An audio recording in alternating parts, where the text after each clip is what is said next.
A smoky dance hall. A rowdy crowd talks in a mix of English and Italian as they knock back cocktails. A bouncer insults a female patron. Her brother retaliates with a punch. Then he pulls out a knife and slashes the bouncer's face, leaving 3 bloody gashes. The wounds heal, but the man's left cheek will bear the evidence of the attack for the rest of his life. He hates the scar and attempts to shield his cheek in photographs. He especially hates the nickname the press gives him, Scarface. Alphonse Capone was born January 17, 1899 in Brooklyn, New York. His parents are immigrants from Hungary, Italy. His father, Gabriele, is a barber, and his mother, Teresa, is a housewife. Capone is the 4th of 9 kids. There's always a hungry mouth to feed in the Capone household.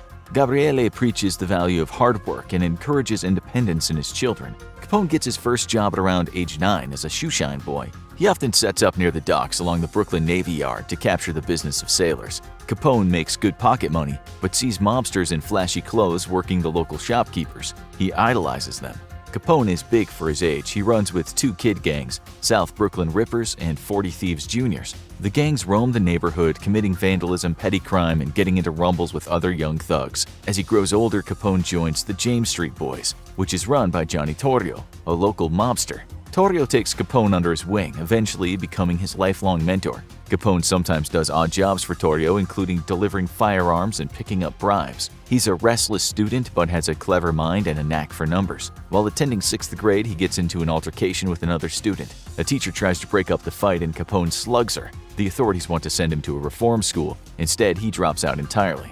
Capone goes through a variety of odd jobs, including working in a candy store, as a pin boy in a bowling alley, and as a laborer in an ammunition plant. He also plays semi-pro baseball alongside his older brother Ralph and makes money betting on games at the local pool hall. In his late teens, Capone joins the powerful 5 Points gang. By this time, his mentor Torrio has relocated to Chicago, and he and Capone keep in touch. Torrio introduces him to his mob associate, Frankie Yale. Capone goes to work as a bouncer and a bartender at the Harvard Inn, Frankie's Coney Island bar. It's here that Capone has that fateful altercation with Frank Galluccio and receives the wounds that led to his most famous nickname. With Yale playing negotiator, Capone actually later makes up with Galluccio. Some years later, when Capone's a mob boss in Chicago, he gives Galluccio a job as one of his bodyguards, paying him a good salary of $100 a week. That's around $1,660 a week in today's money. Capone is always getting in and out of trouble. Among other incidents, he allegedly shoots the winner of a neighborhood craps game and robs him of his winnings. The police investigate and take Capone into custody, but they have to let him go because no one will admit to witnessing the murder. In December 1918, a few weeks after she gives birth to his son, Capone marries May Coughlin. Thinking of this new family, 19-year-old Capone tries to go straight. The Capones leave New York and head to Baltimore. The change of heart and the family's quick departure is likely caused by Capone trying to outrun someone looking for revenge. In Baltimore, Capone takes a legitimate job as a bookkeeper for the Paramount Construction Company. For a couple of months, the family lives quietly and Capone learns a lot about how to do business. However, Capone's father dies of a heart attack and he returns to New York for the funeral. Shortly thereafter, Torrio invites Capone to manage a brothel for him in Chicago. Capone eagerly accepts. The good wages will allow him to provide not only for his wife and child, but for his mother and sisters too. That's one explanation for how Capone ends up in Chicago. The other possible story is that Capone assaults a member of a rival gang called the White Hand. For safety, Yale sends him to work for Torrio in Chicago. As the right-hand man of mobster Big Jim Colosimo, Torrio runs a successful racketeering and prostitution business. But there's trouble brewing. In 1920, the 18th Amendment goes into effect, prohibiting the manufacture and sale of alcohol. Sensing a lucrative opportunity, Torrio wants to go into bootlegging. However, Colosimo disagrees. He wants to stick to their current business. In May of 1920, Colosimo is ambushed and murdered. There are many different people with motives who possibly killed him. Capone is at the top of the list. It's rumored that Capone committed the shooting or brought in his former boss Yale to do the murder. Torrio quickly takes over Colosimo's syndicate, expanding into bootlegging and gambling. He gives Capone a prominent role in his Chicago outfit. A common bootlegging racket goes like this. Ted opens a speakeasy, cafe. In the front room, he serves coffee, but knowing a secret password allows customers to enter a back room where he serves liquor. His establishment gets a friendly visit from local businessmen, Capone, and a few of his associates. Capone advises Ted that he should purchase alcohol from him. And, oh yeah, he also offers police insurance. He has a lot of friends in high places who let him know about raids ahead of time. Of course, Capone's booze isn't exactly cheap. Ted declines. He can make liquor cheaper. Capone and his men pay another visit to Ted's cafe. This time, they smash out Ted's windows and take a hatchet to his liquor kegs, destroying his business. Ted then makes the wise decision to purchase his liquor from Capone. If he didn't, his family might be threatened or his cafe might be bombed. There are many shopkeepers like Ted all over Chicago, who, per Capone's good advice, purchase their liquor from the Chicago outfit. In many cases, proprietors need the outfit's permission to set up shop in the first place. The syndicate makes money hand over fist, and Capone thrives. He moves his family, wife and son, along with his mother, younger brothers, and sister to town. He buys a modest house in the middle-class South Side under his mother's name. In fact, the rest of his life, Capone never owns any property. It's always purchased in someone else's name and frequently paid for in cash, making it hard to trace. Torrio quickly promotes Capone to partner. Aside from bootlegging, prostitution, and gambling, Capone dabbles in being a boxing promoter. He quickly gains a reputation around town. He loves the nightlife, fast women, and cars. He's boisterous and a sharp dresser. Most often, Capone can be found wearing a well-fitting three-piece suit and a cream fedora. Capone also expects his men to be well-dressed. The local press begins to notice Capone and reports on his activities. In addition to its main revenue, the Chicago outfit also develops interests in legitimate businesses in the cleaning and dyeing industries. They spend a lot of time cultivating influence with receptive public officials, labor unions, and employees associations. Meanwhile, a rival outfit, the North Side Gang, run by Dean O'Banion, dominates bootlegging on the north side of Chicago and in the wealthy Gold Coast lakefront area. After several conflicts, the Chicago outfit forms an uneasy alliance with the North Side Gang. The agreement is that the gangs will respect each other's territories and properties, as well as share profit. In 1923, Chicago elects a reformist mayor who pledges to rid the city of corruption. As a result, Torrio and Capone move their base outside of Chicago city limits to suburban Cicero. Meanwhile, the truce between the Chicago outfit and the North Side Gang begins to unravel. The Jenna brothers, a small gang run by 6 Sicilian-born brothers who own the bootlegging territory of Little Italy, begin encroaching on the North Side's area. O'Banion complains to Torrio, who does nothing. To complicate things further, a few of the candidates of the 1924 mayoral Cicero election make campaign pledges to root out the mob. On the day of the election, March 31, 1924, Capone sends his men out on an intimidation operation. They visit polling places waving guns around to ensure voters choose the right candidate. It gets out of hand. A few clashing voters are shot and killed. The authorities respond by sending out police, and Capone's brother Frank is brutally gunned down. A few months later in May, O'Banion manages to scam Torrio out of $500,000. In retaliation, Torrio cuts the North Side Gang out of profits. The gangs fight all summer. By the fall, the Jenna brothers have had enough and conspire with Torrio and Capone to kill O'Banion. A team of assassins ambush and kill O'Banion at his floral shop on November 10, 1924. His murder sparks a brutal 5-year gang war between the North Side Gang and the Chicago outfit, with assaults, kidnappings, and killings on both sides. In January 1925, Torrio is shot several times as revenge by Jaime Weiss, the new leader of the North Side Gang. Torrio survives the attempt on his life but ends up in jail for several months due to a setup by the North Side Gang. While in jail, he retires and names 26-year-old Capone as his replacement. Despite Torrio's advice to keep a low profile, Capone begins to live an even more luxurious and very public life. He spends lavishly, always in cash, so there's no trail. He expands the outfit's business, even smuggling alcohol from Canada to Chicago. The press follows Capone's every move, and the public eats it up. Reporters even come from Europe to interview Capone. He's larger than life. Some see him as a dissident or a rebel who gives the people what they want. Capone feels like he's doing a public service for Chicagoans. He says 90% of people of Cook County drink and gamble, and my offense has been to furnish them with those amusements. The war between the North Side Gang and the Chicago outfit heats up with vandalism and bombings. On a night in April of 1926, William McSwiggan, a prosecutor, is on a bar crawl in Cicero with 2 old friends. An assailant with a machine gun attacks the group outside the Pony Inn saloon and kills all 3 men. Capone had ordered the murder of McSwiggan's friends, not realizing that he was going to be with them. As it turns out, McSwiggan had previously attempted to prosecute Capone for murder, so despite his murder being unintentional, it seems like retaliation. The public perception of Capone begins to sour. McSwiggan's murder becomes a symbol to the public of the inability of the authorities to reduce organized crime and stop the violence plaguing the city. Chicagoans clamor for justice. The police investigate the crime. They raid Capone's businesses, and while they find no evidence that could be helpful in charging him with McSwiggan's murder, some of the documentation collected will later be evidence in an income tax evasion case against him. Sensing the public mood, Capone calls for a peace conference among the city's criminals. An agreement is reached to stop the violence. The truce lasts only 2 months. On September 20th, 1926, Capone's eating lunch on the first floor of the Hawthorne Inn, the Chicago outfit Cicero headquarters. A car drives by spewing hundreds of bullets. Capone and his bodyguard hit the floor. The assault is over as quickly as it began. Once the gunfire ceases, Capone jumps up and runs to the door to see if he can get a look at the car as it drives off. Suddenly, he notices something odd. Despite all the bullets fired, there's no damage to the restaurant. Realizing what's happening, Capone's bodyguard tackles him, just as a convoy of 7 Lincolns driven by the Northside Gang pass by the Hawthorne Inn, shooting it to hell. The first drive was a decoy with blanks to lure Capone and his men out of the building. Over 1,000 rounds are fired. No one is killed, although some innocent bystanders are wounded. Capone publicly brags about his amazing escape. 3 weeks later, Capone has a hit squad gun down Northside leader Weiss, murdering him and wounding 3 of his lieutenants in front of the Holy Name Cathedral.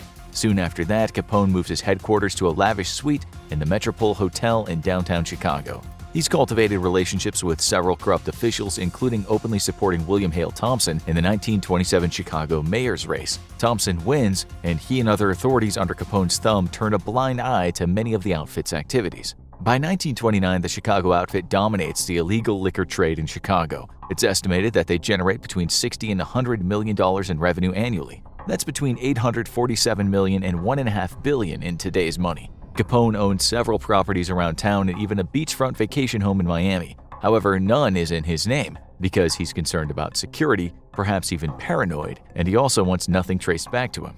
After the deaths of various Northside gang leaders, Lieutenant Bugs Moran takes over and swears to end Capone. He hates him not only for the murder of his friends, but also for all the prostitution businesses Capone has created. Moran, a frequent churchgoer, sees no problem with bootlegging, but draws the line at prostitution. A few times, the Chicago outfit tries to offer a profit-sharing deal with the Northside gang, but Moran turns them down. He's disgusted that some of the profits would come from flesh peddling.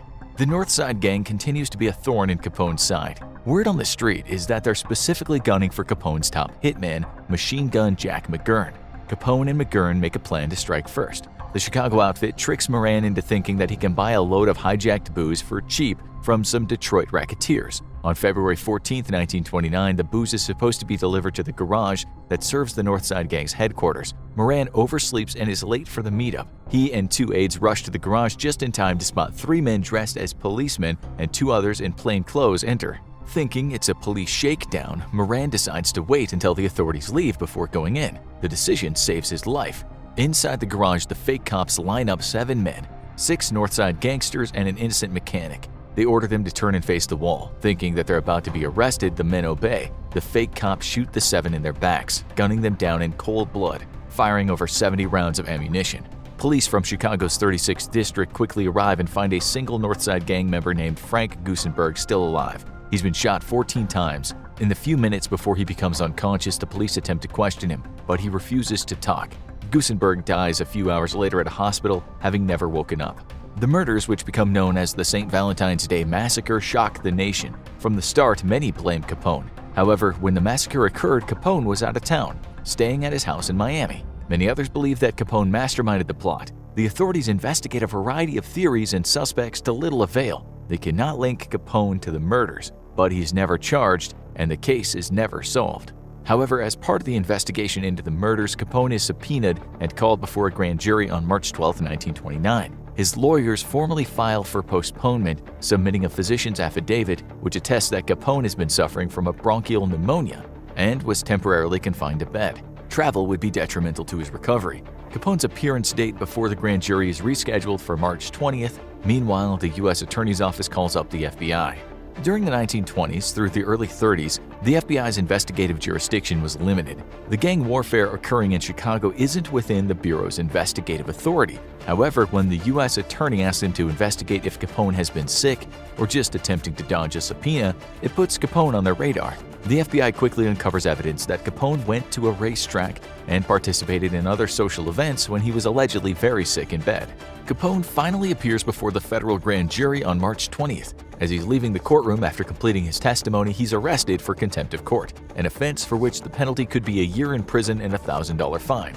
He posts a $5,000 bond and is released. Capone's legal troubles are just starting. Several weeks later, he and his bodyguard are arrested in Philadelphia for carrying concealed deadly weapons. They're quickly sentenced to 1 year each. While he's in jail, Capone is able to run syndicate operations with minimal disruption. He's released in 9 months for good behavior on March 17, 1930. By now, the Great Depression is in full swing. In an effort to clean up his image, Capone donates to charities and briefly sponsors a soup kitchen in Chicago that serves more than 2,000 people a day. However, his PR stunts don't improve public sentiment. Perhaps it doesn't matter. After the St. Valentine's Day massacre, the North Side Gang is in shambles. They never recover. Many of the gangsters are absorbed into other gangs. Capone and the Chicago outfit have won.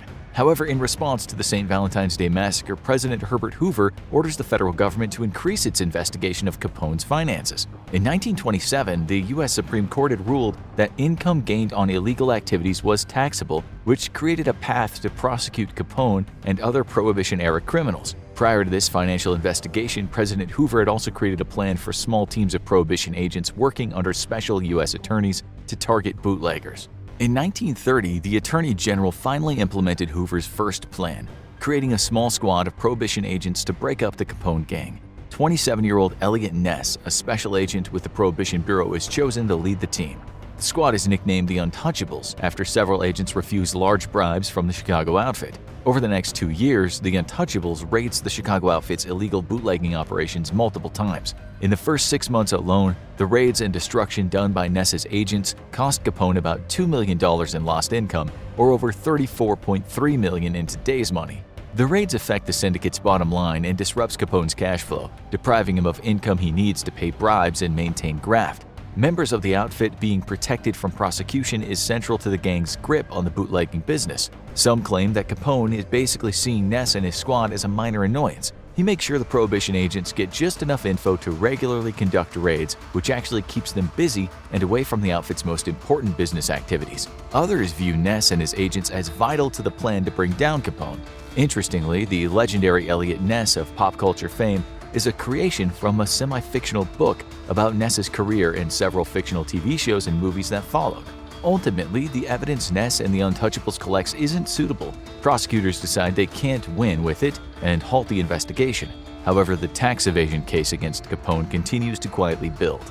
In April of 1930, an investigation by the intelligence unit of the Bureau of Internal Revenue resulted in Al's brother Ralph Capone being convicted for tax fraud.